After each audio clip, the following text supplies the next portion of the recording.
നാം വിശുദ്ധിയുള്ളവരായിരിക്കണം. 2 വാക്കുകൾ വായിക്കാം. എങ്ങനെ ദൈവാലയത്തിൽ ചെല്ലുമ്പോൾ ചെല്ലുന്നത് വായിക്കാം. മാർക്കോസ് 11 അതിന്റെ 25 വാക്യം. മാർക്കോസ് 11:25. മാർക്കോസ് 11:25.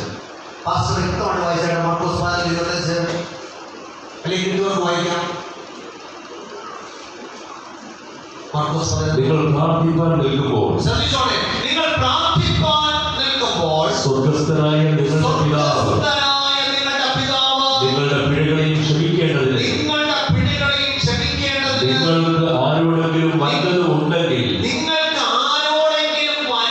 ഉണ്ടെങ്കിൽ അവനോട് ക്ഷമിക്കുക. നിങ്ങൾ ക്ഷമിക്കാഞ്ഞാലോ സ്വർഗ്ഗസ്ഥനായ നിങ്ങളുടെ പിതാവ് നിങ്ങളുടെ പിഴകളെയും ക്ഷമിക്കയില്ല. എന്തോ കിട്ടി? പരസ്യംകൂടി സഭയിൽ ആരാധനയ്ക്കായിട്ട് ശബരിൽ വരുവാണ്. അപ്പൊ ദൈവം പറയുക, നിങ്ങൾ ആരാധനയ്ക്ക് നിൽക്കുമ്പോൾ, പ്രാർത്ഥിപ്പാൻ നിൽക്കുമ്പോൾ നിങ്ങൾക്ക് ആരോടെങ്കിലും വല്ലതും ഉണ്ടെങ്കിൽ അവനോട് നിങ്ങൾ ക്ഷമിക്കാനാലോ സ്വർഗ്ഗസ്ഥനായ നിങ്ങളുടെ പിതാവ് നിങ്ങളുടെ പിഴകളെയും. അപ്പൊ നമ്മൾ വലിയ പുള്ളികളാണ്. നമ്മൾ പറയും, പക്ഷെ ഞങ്ങൾക്ക് ആരോടും ഒരു വിരോധവും അവർക്ക് ഞങ്ങളോടാണ്.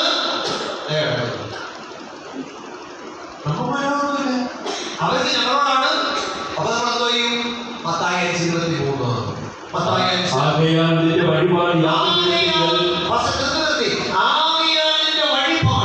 യാഗപീഠത്തിങ്കൽ കൊണ്ടുവരുമ്പോൾ സഹോദരന് നിന്റെ നേരെ വല്ലതും ഉണ്ടെന്ന് അവിടെ വെച്ച് ഓർമ്മ വന്നാൽ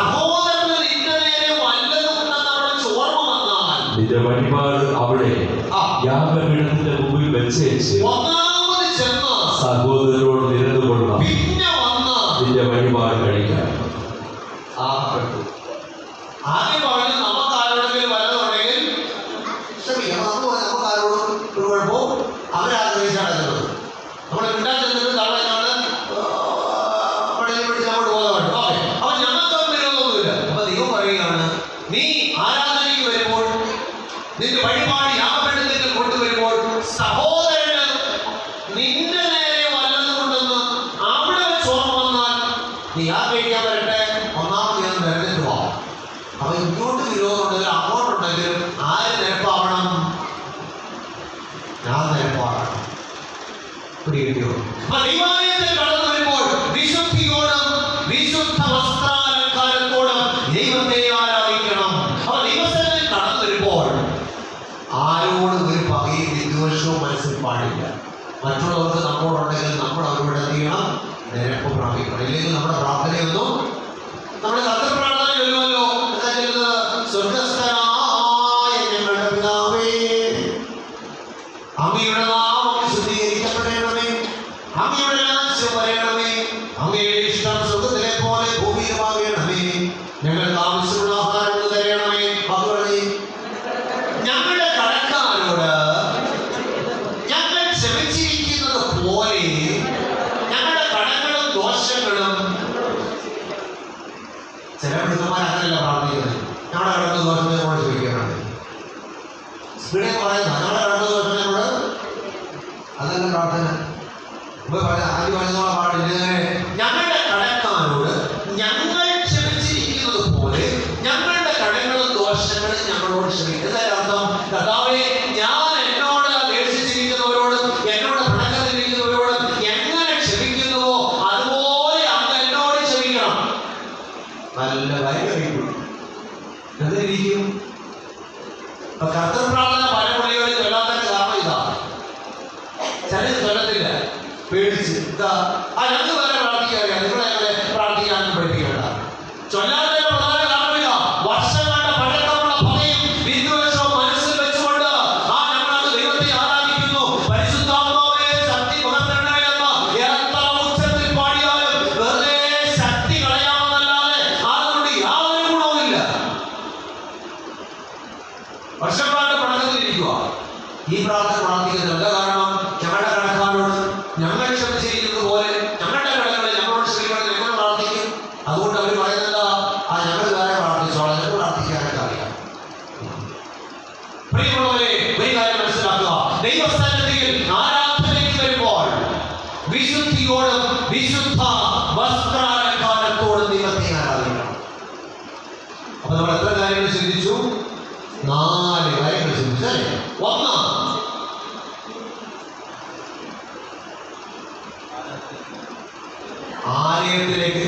മറന്നുപോയാലും ആലയത്തിലേക്ക് നിന്ന് ആരാധിക്കണം. 2 ഭക്തിയോട് ആരാധിക്കണം. 3 ഉപകാരങ്ങൾ ഓർത്തുകൊണ്ട് ആരാധിക്കണം. 4 വിശുദ്ധിയോടും വിശുദ്ധ വസ്ത്രാലങ്കാരത്തോടും കൂടെ ദൈവത്തെ ആരാധിക്കണം. ചോദ്യം, എന്ന് ആരാധിക്കണം? 118 സങ്കീർത്തനം 24 വാക്യത്തിൽ വായിക്കുന്നു, ഇത് യഹോവ ഉണ്ടാക്കിയ ദിവസം ഇന്ന് സന്തോഷിച്ചായിരിക്കുക. ദൈവം ആരാധനയ്ക്ക് ഒരു ദിവസത്തെ തന്നിട്ടുണ്ട് അല്ലെ? ഏതൊക്കെ ദിവസം ആരാധിച്ചാൽ പോരാ? എല്ലാ ദിവസവും ആരാധിക്കുന്നത് കുഴപ്പമുണ്ടോ? എല്ലാ ദിവസവും ആരാധിക്കുന്നത് ഒരു കുഴപ്പമില്ല. ഒരു കുഴപ്പമുണ്ടോ? ഞങ്ങളുടെ വീട്ടിൽ തിങ്കളാഴ്ചയുണ്ട്, ഞായറാഴ്ചയുണ്ട്, ചൊവ്വാഴ്ചയുണ്ട്, ബുധനാഴ്ചയുണ്ട്, വ്യാഴാഴ്ചയുണ്ട്. എല്ലാ ദിവസവും ആരാധനയുണ്ട്. രാവിലെ ആരാധനയുണ്ട്, വൈകിട്ടും ആരാധനയുണ്ട്.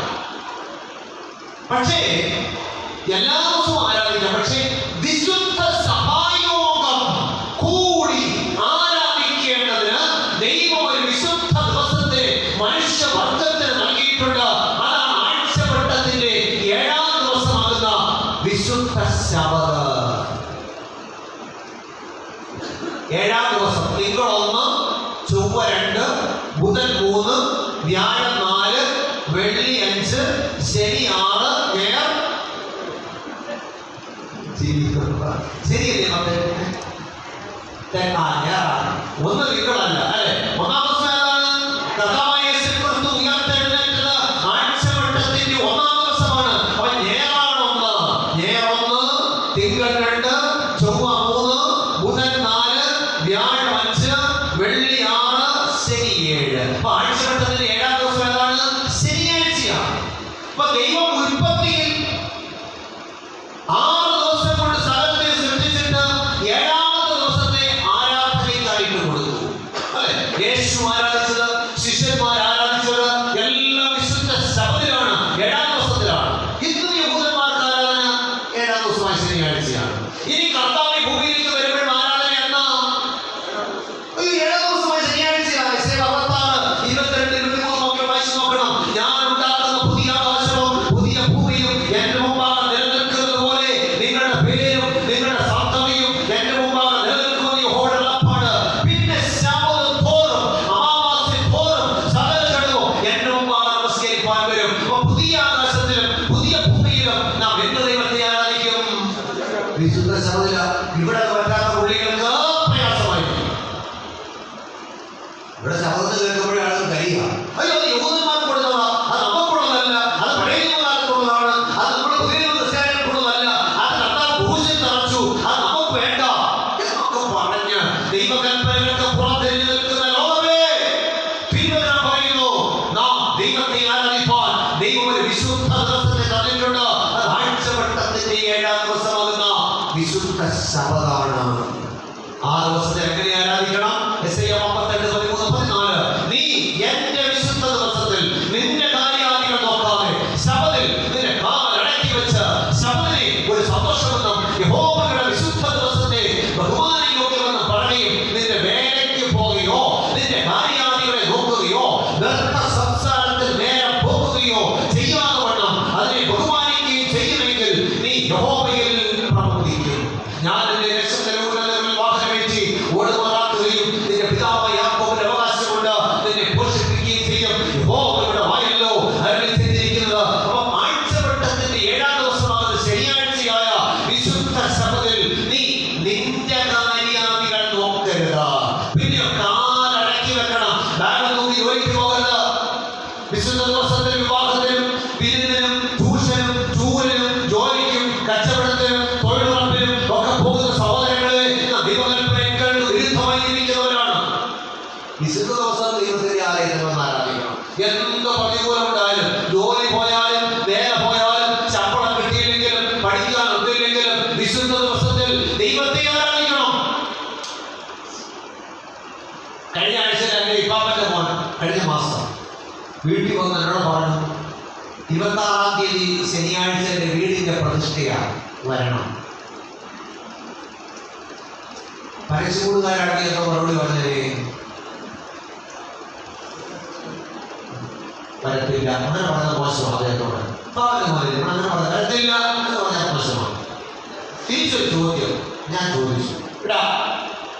ദൈവം പറയുന്നു, വിശുദ്ധ ശബത്തിൽ നീ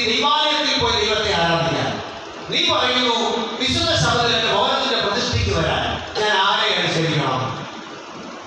ഞാൻ ഇങ്ങനെ ചോദിച്ചത്. ദൈവം പറയുന്നു പള്ളിയിൽ പോയി ദൈവത്തെ ആരാധിക്കാം. നീ പറയുന്നു നിന്റെ വീടിന്റെ പ്രതിഷ്ഠയ്ക്ക് വരാൻ ഞാൻ ആരെ അനുസരിക്കണം? ദൈവമാണോ വലുത്, പാപ്പന്റെ മോനാണോ വലുത്?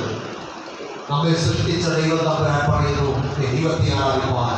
ഒന്നാം സ്ഥാനം ദൈവത്തിനാണ്. ഞാൻ അന്ന് പോയില്ല, പിന്നെ സൗകര്യമായിട്ട് വേറെ ദിവസം പോയി കണ്ട് പ്രാർത്ഥിച്ചിട്ട് പോകുന്നത്. അതാ മര്യാദ. അങ്ങനെ ദൈവമക്കൾ ചെയ്യുന്നത്. ഞങ്ങളുടെ എല്ലാത്തിനും വന്നതാ. ദൈവത്തിന് എല്ലാ കാര്യവും അറിയാം. ഞാൻ കാണിക്കൊണ്ട് പള്ളിയോട് വരുന്നത് ഞാൻ പ്രാർത്ഥിച്ചോണ്ടങ്ങ് പോയി ആടിക്കൊണ്ട് ഇതിന്റെ ഊപ്പാണ് വരും. ഞാൻ ഉള്ള കാര്യം പച്ച മലയാളത്തിൽ പറഞ്ഞതാണ്. നമ്മുടെ കാണിക്കൊന്നും ദൈവത്തിന് വേണ്ട, അങ്ങനെയുള്ള കാണിക്കേ വേണ്ട. ചില ആളുകൾ ശനിയാഴ്ച ഓടി വന്ന് സ്വോത്രാഴ്ച പാത്രത്തിലൂടെന്ന് ആടികൊണ്ട് ഊപ്പാട് വരുന്നത്.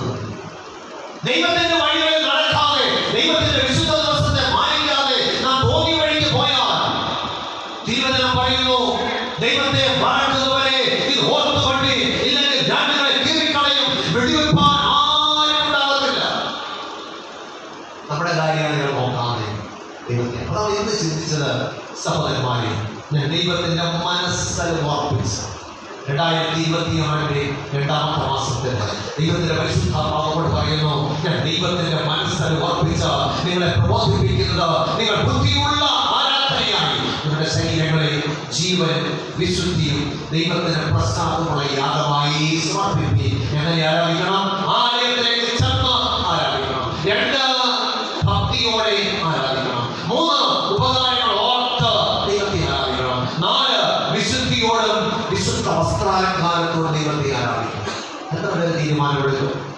ഇങ്ങനെയുള്ള വാസന്മാരുടെ ദൈവത്തിനോട് ഇനിയെങ്കിലും കൺവെൻഷൻ പ്രത്യേകിക്കാൻ വിളിക്കാല്ലേ?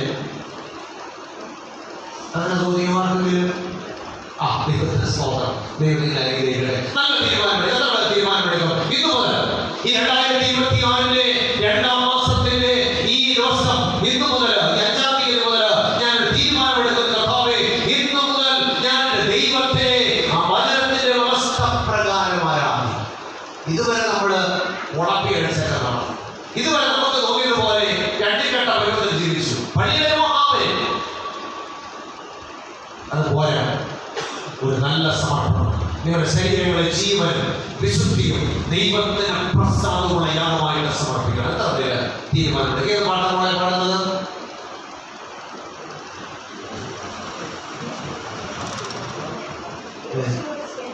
യേശുവോട് ചേർന്നിരിപ്പതാണ് അല്ലേ?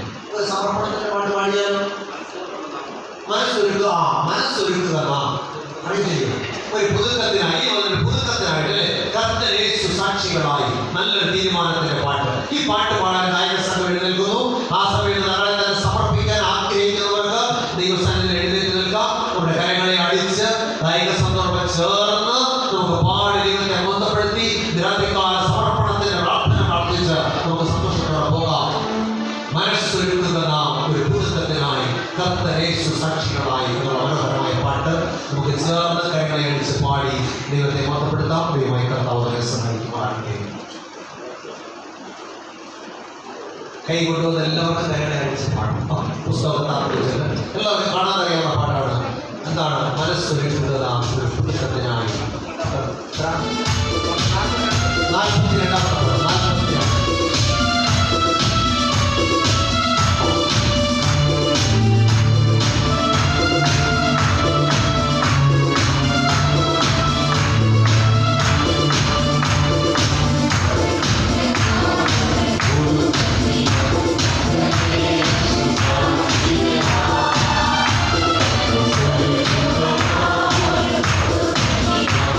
Thank you.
കണ്ണുകളടയ്ക്കാം, പ്രാർത്ഥിക്കാം.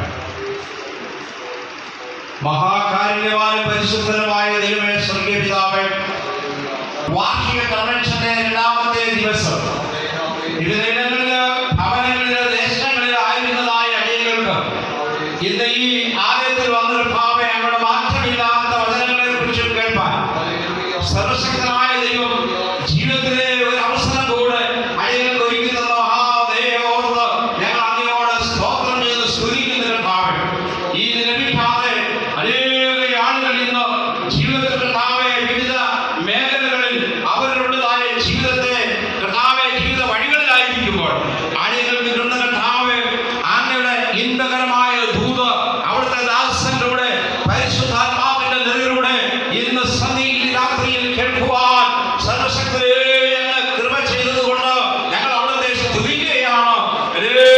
രണ്ടാമത് ഈ ഭൂമിയിലേക്ക് വരുന്നതിന് മുമ്പേ ഇന്ന് ഇവിടെ വിതയ്ക്കപ്പെട്ടതായ ഈ ദൂത് അനേക ഹൃദയങ്ങൾക്ക്, ഈ ദേശത്തിലെ ആളുകൾക്ക്, മാനസാന്തരമില്ലാത്ത ഭാവികൾക്ക്, രോഗികളായിരിക്കുന്നവർക്ക്, മറ്റ് പ്രതികൂലങ്ങളായിരിക്കും ഈ ആലയത്തിൽ വർഷങ്ങളായി ആരാധിച്ചു വരുന്നതായ ദൈവമക്കൾക്ക് ശരിയായ ആരാധനയുടെ മാതൃക വിശുദ്ധ വേദപുസ്തകത്തിലൂടെ ദൈവത്തിന്റെ ദാസൻ ഇന്ന് അവിടുന്ന് ഘോഷിച്ചതുകൊണ്ട് അത് അവർക്ക് ശരിയാണെന്ന് മനസ്സിലാക്കുവാൻ ദൈവം അവിടെ ഇടപെട്ടതുകൊണ്ട് നന്ദിയോടെ സ്തോത്രം.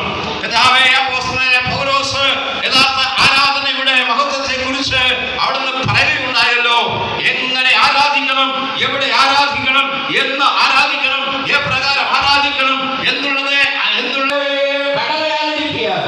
ആ സത്യമെന്ന് ഞങ്ങളുടെ മനസ്സിലാക്കിക്കൊണ്ട് കടന്നു പോകുവാൻ ദൈവത്തിന്റെ പരിശുദ്ധാത്മാവ് അവിടെ നിലപെട്ടതുകൊണ്ട് നന്ദിയോടെ സ്തോത്രം. അവിടുത്തെ ദാസനെ അവിടുത്തെ ക്രൂശിന്റെ മറകളൊന്നും മനസ്സുണ്ടോ ശക്തിയോടുകൂടെ മറഞ്ഞതായ ഇടപെട്ടതായ വിലയേറിയ വചന മർമ്മങ്ങൾ ഇന്ന് സന്ധ്യയിൽ ഈ രാത്രിയിൽ ഞങ്ങൾക്ക് വെളിപ്പെടുത്തുവാൻ കർത്താവിനെയാക്കിയതുകൊണ്ട് നന്ദിയോടെ സ്തോത്രം. ഈ ദൂത് കേട്ടവരാരും ദൈവമേ, കർത്താവ് വരുമ്പോൾ ഞാനത് അറിഞ്ഞില്ല, ഞാനത് കേട്ടില്ല, ഞാനത് മനസ്സിലാക്കില്ല എന്ന് വരുവാൻ ഇടയാകാതെ നിത്യ അഗ്നിയുടെ അല്ലെങ്കിൽ നിത്യനാശത്തിന്റെ ഓഹരിക്കാരാകാതെ നിത്യരക്ഷയുടെ ഓഹരിക്കാരാകുവാൻ അവിടുന്ന് സഹായിക്കണമെന്ന് പ്രാർത്ഥിക്കുന്നു. ഇന്ന് ഈ ദൂതം കേട്ടതായ എല്ലാവരുടെ മക്കളെയും അവിടുന്ന് കരങ്ങളിലേക്ക് ഏൽപ്പിച്ച് പ്രാർത്ഥിക്കുന്നതിനാവേ. അതുകൊണ്ട് അപ്പോസ്തലൻ പറഞ്ഞതുപോലെ നിങ്ങൾ വിശുദ്ധിയുടെ ആരാധനയ്ക്കായി നിങ്ങളുടെ ശരീരങ്ങളെ ജീവൻ വിശുദ്ധിയുമായി സമർപ്പിച്ചുകൊണ്ട് ഒരു യഥാർത്ഥ യാഗമായി ഇന്ന് തീർന്നുകൊണ്ട് കടന്നു പോകുവാൻ കർത്താവ് സഹായിക്കണമേ. ഈ ശബ്ദപരിധിക്കുള്ളിലായതുകൊണ്ട് ഈ ദൂത് കേട്ടതായ ആർക്കെങ്കിലും അവരുടെ ഹൃദയങ്ങളെ ഇന്ന് ദൈവത്തിന് സമർപ്പിക്കുവാൻ ആഗ്രഹിക്കുന്നുവെങ്കിൽ അവരിന്ന് ഒരു സമർപ്പണത്തോടെ ആയിരിക്കട്ടെ. ഇവിടെ കേട്ടതായ ഞങ്ങളെല്ലാവരും ആ ഞങ്ങൾ തന്നെ സമർപ്പിക്കുന്നുണ്ട്. എന്റെ കർത്താവ് രണ്ടാമത് ഈ ഭൂമിയിലേക്ക് വരുമ്പോൾ മകൻ വിശ്വസ്തമായ ദാസനെ വിളിക്കിട്ടുണ്ട്.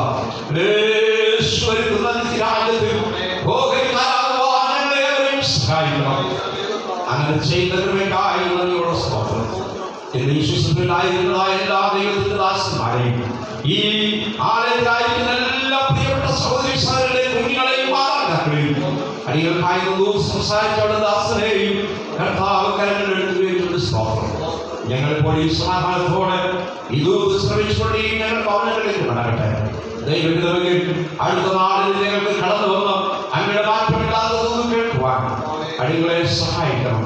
ഇന്ന് ഈ ആരാധന നേർച്ചയായി നടത്തിയതായ പ്രിയപ്പെട്ട കലനെയും തന്റെ കുടുംബത്തെയും തന്റെ മാതാപിതാക്കളെയും സഹോദരങ്ങളെയും എല്ലാവരെയും അങ്ങയുടെ കരങ്ങളിലേക്ക് എത്തിക്കുന്നു. തുടർന്നുള്ള ദിവസങ്ങളിൽ അങ്ങനെ മാറ്റമില്ലാത്ത ദൂരയുടെ ഘോഷിപ്പാനങ്ങൾക്ക് ഞങ്ങളെ അവിടുന്ന് സഹായിക്കണമേ. എല്ലാവിധമായ മാനവും മഹത്വവും ഞങ്ങൾ അവിടത്തേക്ക് ഞങ്ങളുടെ പ്രാർത്ഥന ദൈവോട് കേട്ടതായി നിങ്ങളുടെ സ്തോത്രം. സകല പണികൾക്കായി ജീവൻ തന്ന അയൽപരക്ഷകളുടെ നാമത്തിൽ ആശിക്കുമ്പോൾ അതിനുള്ള പ്രാർത്ഥന കേൾക്കുമാറാകണം. കരുണയുമായിട്ടപ്പെട്ട ദൈവമേ, ആമേൻ.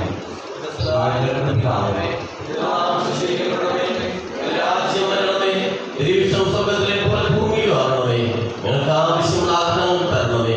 ഞങ്ങളുടെ കടക്കാരോട് ഞങ്ങൾ ക്ഷമിക്കുന്ന പോലെ ഞങ്ങളുടെ കടങ്ങളെ ഞങ്ങളോടും ക്ഷമിക്കണമേ. പരീക്ഷയിൽ കർത്താവ് ഞങ്ങളെ വിടുവിക്കണം. രാജ്യവും ശക്തിയും മഹത്വവും അങ്ങേക്കുള്ളല്ലോ. ആമേൻ.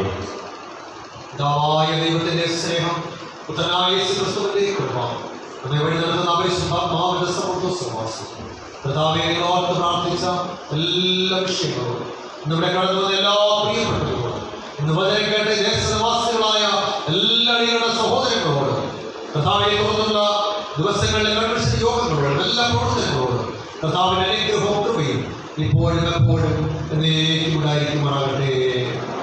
Hallelujah, hallelujah, hallelujah. ദൈവമായ കർത്താവ് എല്ലാം അനുഗ്രഹിക്കട്ടെ. കടന്നു വന്ന എല്ലാ പ്രിയപ്പെട്ടവരെയും ഉള്ള നന്ദി അറിയിക്കുന്നു. ഈ കൺവെൻഷൻ യോഗത്തിൽ തിരുവചനം ഘോഷിപ്പാൻ എളിയവനാകുന്ന എന്നെ ക്ഷണിച്ച ഈ സഭയോടും സഭയുടെ വാസികളോടും ഭാരവാഹികളോടുള്ള നന്ദിയും സ്നേഹം അറിയിക്കുന്നു. തുടർന്ന് നിങ്ങളുടെ വിലപ്പെട്ട പ്രാർത്ഥനയും നിങ്ങളുടെ ശുശ്രൂഷകളെയും ഓർത്ത് പ്രാർത്ഥിക്കണമെന്ന് ദൈവസ്നേഹത്തിൽ ആവശ്യപ്പെട്ടുകൊണ്ട് ഞാൻ എൻ്റെ വാക്കുകൾ ചുരുക്കുന്നു. ദൈവമായ കർത്താവിനെ